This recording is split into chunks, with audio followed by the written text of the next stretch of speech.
नमस्कार साथियों, आज 20 महाविद्यालय के ऑनलाइन प्लेटफॉर्म पर आपका स्वागत है।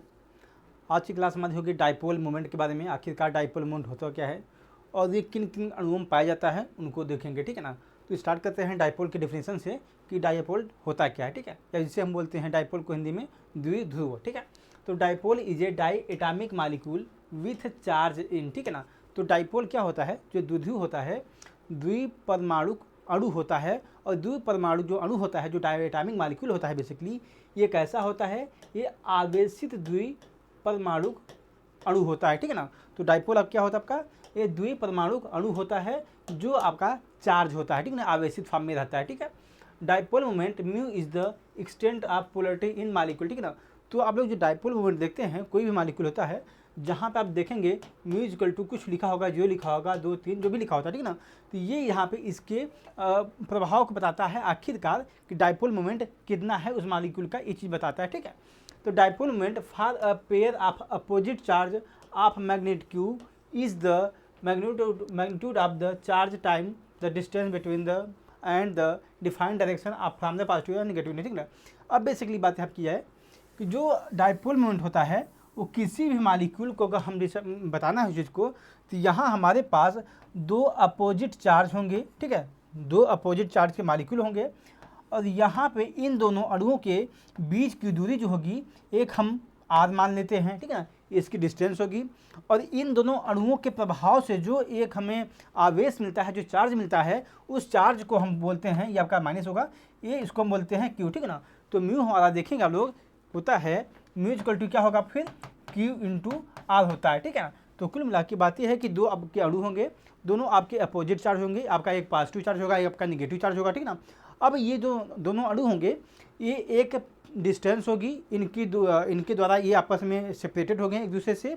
और इस सेपरेशन के बावजूद भी दोनों अणुओं के कारण कुछ न कुछ आवेश उत्पन्न होता है। और यही आवेश और ये जो दूरी है, इस अणुओं के जो चार्ज आवेशित अणु हैं, इन दोनों अणुओं के बीच की दूरी है, इनको हम मल्टीप्लिकेशन कर देंगे इनका, तो आपको मिल जाएगा डाइपोल मोमेंट, ठीक है। तो बेसिकली कह सकते हैं कि फिर हमारा तो mu equal to Q into R आपका ये डाइपोल मोमेंट हो जाता है, ठीक है। तो देखते हैं इस चीज़ को, यहाँ पर वही चीज़ें बताई गई हैं। ये आपका एक एटम है, ये आप मान लीजिए पॉजिटिव चार्ज है, और आपका ये नेगेटिव चार्ज है, ठीक है। अब यहाँ पे दोनों एटम हैं, अब इनके बीच की जो दूरी है वो आपको आर बताई गई है, ठीक है ना।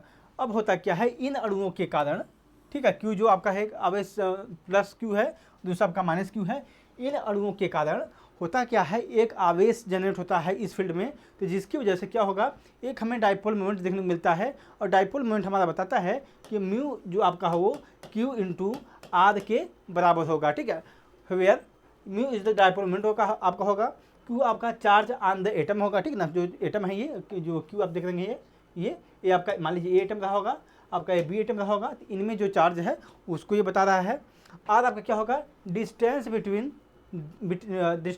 देम बिटवीन द एटम, ठीक है ना। तो जो ये आपके एटम है ए और बी, इनके बीच की दूरी कितनी है ये आपको आर बताता है, ठीक ना।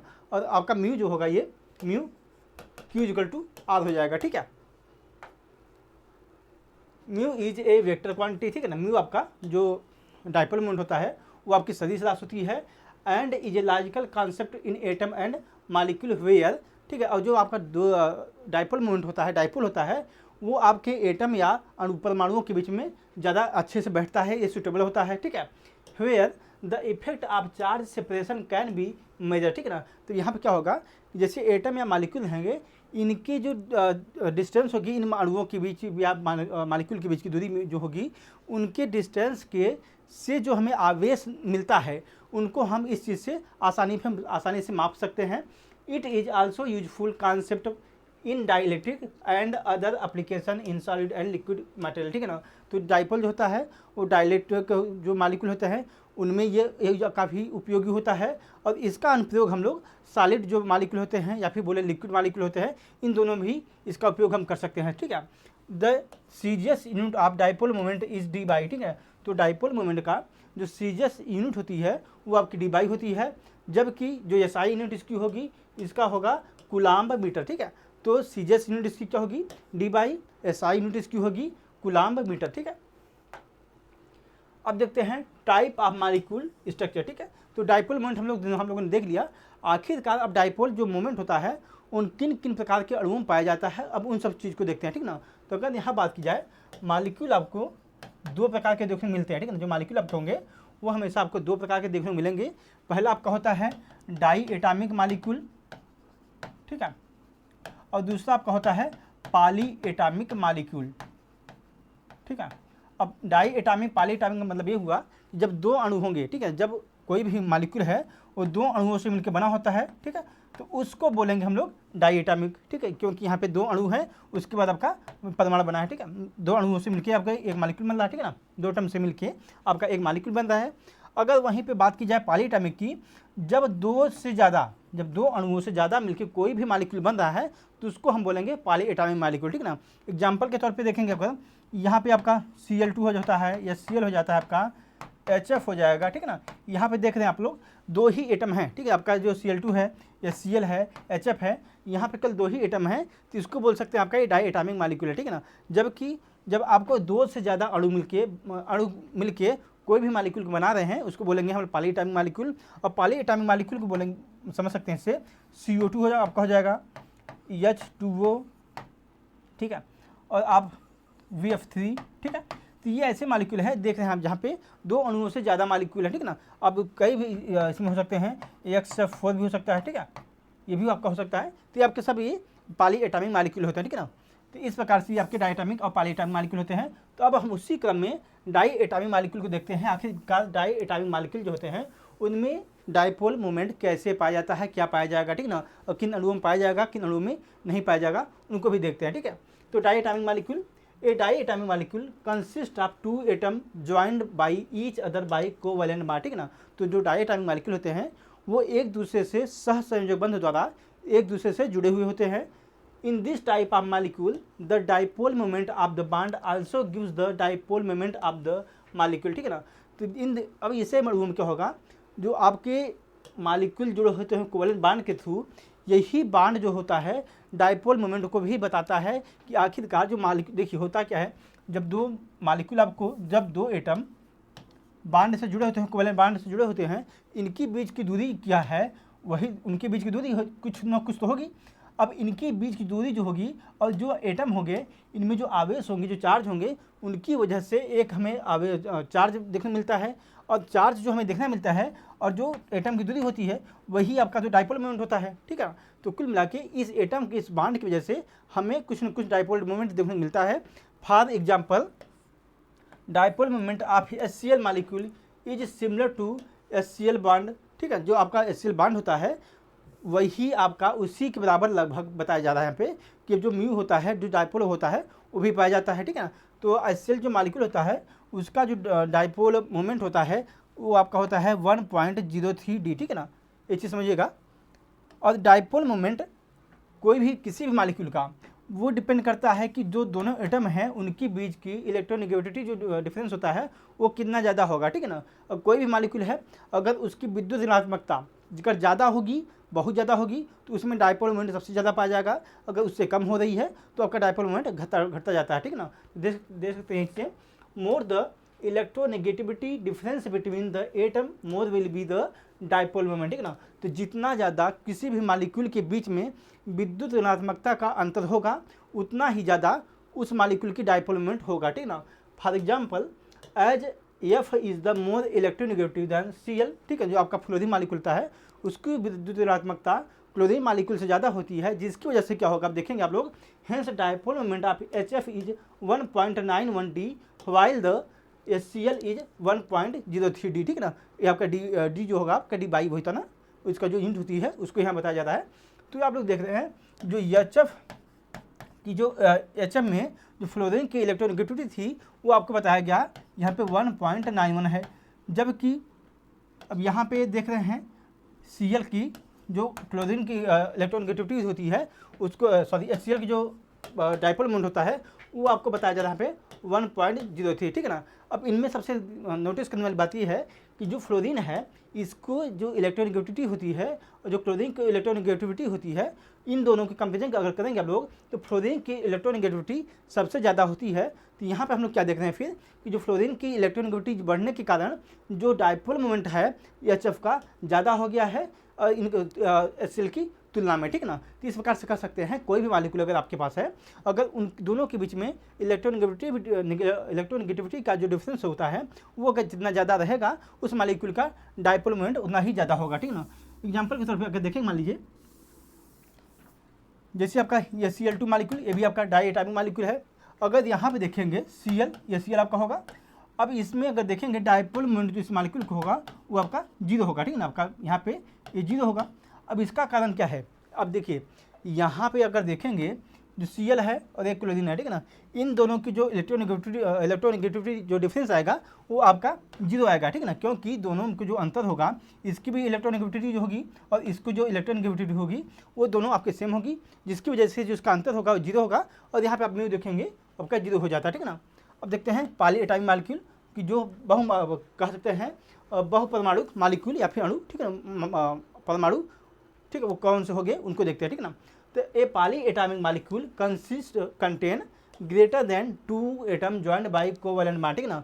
तो जो पॉली एटॉमिक मॉलिक्यूल क्या होंगे, जब एक मॉलिक्यूल, ठीक है, 2 अणुओं से ज़्यादा से जब जुड़ जाता है तो उसको बोलते हैं हम लोग हैं पॉली एटॉमिक मॉलिक्यूल। और जो ये मॉलिक्यूल जब जुड़ते हैं दूसरे से, ये किससे जुड़ते हैं, कोवैलेंट बॉन्ड, ठीक है ना, सहसंयोजक बंध के द्वारा एक दूसरे से आपके जुड़े हुए होते हैं। The idea of dipole play major role in individual bond within the molecule, ठीक है ना। तो आप लोग देखेंगे जो बॉन्ड है, जो मॉलिक्यूल के बीच में जो बॉन्ड पाया जा रहा है, ये डायपोल मोमेंट को बताने के लिए बहुत अच्छा एक तरीका होता है और ये बहुत इंपॉर्टेंट होता है कि किसी भी मॉलिक्यूल का डायपोल मोमेंट क्या होगा, ठीक है। Bond dipole is the dipole moment of individual bond in poly atomic molecule, ठीक है। तो जो बॉन्ड डायपोल होगा, ठीक है, जैसे बॉन्ड कोई मॉलिक्यूल है, ठीक है, यहाँ पे HCl था, तो यहाँ पे इस बॉन्ड का जो डायपोल होगा वो आप लोग देखेंगे पॉली एटॉमिक मॉलिक्यूल में उस डायपोल मोमेंट को बताने का बहुत अच्छा तरीका होता है। The dipole moment of the molecule depend upon the alignment of the various bond dipole, ठीक है ना। तो यहाँ पे जो डायपोल मोमेंट होता है पूरे मॉलिक्यूल की बात की जा रही है, यहाँ पे पॉली एटॉमिक मॉलिक्यूल की बात की जा रही है कि उसका अगर हम डायपोल मोमेंट निकालना चाहते हैं तो यहाँ पर हम देखेंगे कि आखिरकार जो मॉलिक्यूल है वो किस अलाइनमेंट में पाया जा रहा है, ठीक है, उसका क्या संरचना कौन सी बन रही है, किस तरीके से वो पाया जा रहा है। अगर मान लीजिए कोई मॉलिक्यूल जैसे यही है CO2 है, ठीक है, ये आपका CO2 था। अगर यही मॉलिक्यूल अगर देखेंगे इसकी संरचना बनाएंगे आप लोग तो कुछ इस प्रकार से इसकी संरचना बनती है, ठीक है ना। तो यहाँ पे नोटिस करेंगे आप लोग, इसकी वजह से क्या होगा, यहाँ पे इसकी जो डायपोल मोमेंट होगा वो आपका 0 होता है, ठीक है ना। क्योंकि यहाँ पे देखेंगे ये आपका इलेक्ट्रोनेगेटिव एटम है, ये भी अपनी तरफ अटैक करेगा, ये भी अटैक करेगा अपनी तरफ, ठीक है ना, जिसकी वजह से जो नेट रिजल्ट आता है यहाँ पे ये आपका 0 हो जाता है, ठीक है ना। तो यहाँ पे इसका डायपोल मोमेंट 0 हो जाता है, ठीक है ना। लेकिन कुछ ऐसे भी मॉलिक्यूल होते हैं जहाँ पे आप देखेंगे जैसे आप H2O मॉलिक्यूल है, इसकी संरचना जब आप लोग बनाएंगे तो आपका कुछ इस प्रकार से बनता है, ये आपका ऑक्सीजन OH और H, ठीक है ना। तो यहाँ पे कुछ इस प्रकार से इसकी संरचना बनती है, ठीक है ना। तो यहाँ पे कुल बात ये है कि इसकी संरचना बेंट होने की वजह से यहाँ पर लोग नोटिस करेंगे कि इसका जो डायपोल मोमेंट होता है 0 नहीं होता है, ठीक है ना। तो यहाँ पे इसकी इस मॉलिक्यूल में H2O के मॉलिक्यूल में कुछ ना कुछ डायपोल मोमेंट जरूर पाया जाता है, ठीक है। ये देख सकते हैं ये चीज़ें हैं। Example water H2O and carbon dioxide are both tri atomic molecule but dipole moment of CO2 is 0 while the water is 1.83D, ठीक है ना। तो आप देख सकते हैं जो CO2 का मॉलिक्यूल की जो डायपोल मोमेंट होता है वो आपका 0 होता है, जबकि वाटर जो मॉलिक्यूल होता है उसका डायपोल मोमेंट 1.83 होता है। और जबकि अगर देखेंगे दोनों आपके मॉलिक्यूल जो होंगे ये CO2 और H2O, ठीक है ना, इन तीनों में अगर देखेंगे तो 3 ही एटम हैं, 2 ऑक्सीजन के यहाँ पे CO2 में है, एक कार्बन का है, जबकि यहाँ पे आप देखेंगे 2 हाइड्रोजन है और 1 ऑक्सीजन है, ठीक है ना। तो इनकी आपको लग रहा होगा कि दोनों की संरचनाएं सेम बनेंगी, लेकिन ऐसा नहीं होता है, दोनों आपका अलग अलग की संरचनाएं बनती हैं।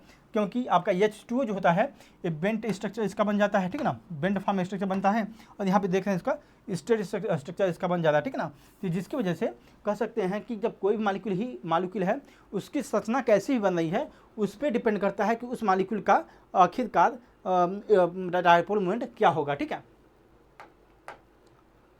That means the CO2 is non polar molecule, ठीक है ना। जब कोई मालिक्यूल की जब डाइपोल मोमेंट नहीं होता है तो इसका मतलब ये हुआ कोई मालिक्यूल आपका नॉन पोलर है। Another hand a bent structure is seen in water molecule in which two OH ठीक bond are placed at angle of 104.5 degree. ठीक है, अब होता क्या है, अब जैसे आप देखेंगे ऑक्सीजन हाइड्रोजन ये आपका हुआ एक, ठीक है, ऑक्सीजन हाइड्रोजन ये आपका हुआ दो, ठीक, दूसरा आपका हुआ।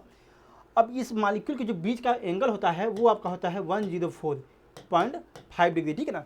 अब इसकी वजह से क्या होता है, यहाँ देखेंगे अगर मान लीजिए यहाँ पे एक फोर्स लग रहा होगा, ठीक है ना, यहाँ पे एक फोर्स लग रहा होगा, ठीक है। अब जिसकी वजह से क्या होगा, यहाँ पे नेट जो इसका रिजल्ट आता है वो आपका जीरो नहीं आ पाता है, और जिसकी वजह से देखेंगे यहाँ पे इसका डाइपोल मोमेंट पाया जाता है, ठीक है। जबकि CO2 में क्या था, आप वो जो बल था एक दूसरे को कैंसिल कर देते हैं, जिसकी वजह से डाइपोल मोमेंट वहाँ पे जीरो हो जाता था, ठीक है ना। Thus the bond dipole of two OH bond do not cancel each other, hence the resulting dipole moment of H2O molecule equal to 1.83, ठीक है। तो जिसकी वजह से क्या होगा, यहाँ पर जो CO2 लिखा था एक दूसरे को एकदम बराबर एंगल पे खींचते थे, जिसकी वजह से उनका जो डाइपोल मोमेंट कैंसिल हो जाता था एक दूसरे से। लेकिन यहाँ पे आपका ऐसा नहीं होता पाता, ठीक है। इसकी वजह से यहाँ पे कुछ ना कुछ इलेक्ट्रोनेगेटिविटी जो डिफरेंस होता है वो रह जाता है, जिसकी वजह से यहाँ पर आपको डाइपोल मोमेंट देखने को मिलता है, ठीक है। In same way the resulting dipole moment of BF3 molecule is zero, ठीक है। आप यही देख लीजिए, जो BF3 मालिक्यूल होता है इसका अगर देखेंगे यहाँ पे आप जानते हैं फ्लोरीन जो मालिक्यूल होता है ये सबसे ज़्यादा इलेक्ट्रोनेगेटिविटी इसकी होती है। उसके बावजूद भी यहाँ बताया जा रहा है कि इसमें जो डाइपोल मोमेंट होता है म्यू जो आपका होता है वो आपका जीरो होता है। इसका कारण क्या होता है, इसकी संरचना, इसकी आपका संरचना जब बनाओगे आप लोग तो BF3 की संरचना कुछ इस प्रकार से बनती है, ठीक है ना। ये आपका F रहेगा यहाँ पे, ये यहाँ पे F रहेगा और F आपकी यहाँ रहेगा, ठीक है ना। अगर यहाँ पे देखेंगे एक ऊपर बल लगता है तो अपोजिट भी लगता है, ठीक है। इस प्रकार से यहाँ पे भी, यहाँ पे एक मिनट, ठीक है, देखते हैं आगे। तो जो BF3 की संरचना थी कुछ आपकी इस तरह से, ठीक है ना, आपकी संरचनाएं कुछ इस प्रकार से ना, ये BF3, ठीक है, ये आपकी संरचना है। अब होता क्या है, यहाँ पे देखेंगे जो फोर्स लगता है आपको, अगर यहाँ पे इस साइड लग रहा है इलेक्ट्रोनेगेटिव वाला, ठीक है, तो यहाँ पे भी लग रहा है। अब क्या होगा, इसके अपोजिट भी एक बल लगता है, ठीक है ना, यहाँ पे भी लगेगा एक बल, यहाँ पे भी एक बल लगेगा और एक यहाँ पे भी एक बल लगता है, ठीक है ना। जिसकी वजह से क्या होगा, ये तीनों एक दूसरे को कैंसिल आउट कर देते हैं और रिजल्टिंग जो हमारा म्यू बचता है आपका वो जीरो हो जाता है, ठीक है ना। तो डाइपोल मोमेंट BF3 में इसलिए जीरो हो जाता है क्योंकि इसमें जो बॉन्ड एंगल होता है 120 होता है। पहली बात, सबके बीच में जो बॉन्ड एंगल होगा 120 होता है। और उसके बाद होता क्या है, यहाँ पर जो जो मालिक्यूल होते हैं वो एक दूसरे के जो फोर्स होता है उसको कैंसिल कर देते हैं, जिसकी वजह से यहाँ पर आपका डाइपोल मोमेंट जीरो हो जाता है, ठीक है ना। और देखते हैं, दस the BF3 molecule is non polar molecule, ठीक है ना। जिसकी वजह से जब इसमें पोलरिटी नहीं पाई जाती है तो BF3 जो मालिक्यूल आपका होता है वो नॉन पोलर मालिक्यूल होता है, ठीक है ना। तो आज की क्लास यहीं तक रहेगी, ठीक है।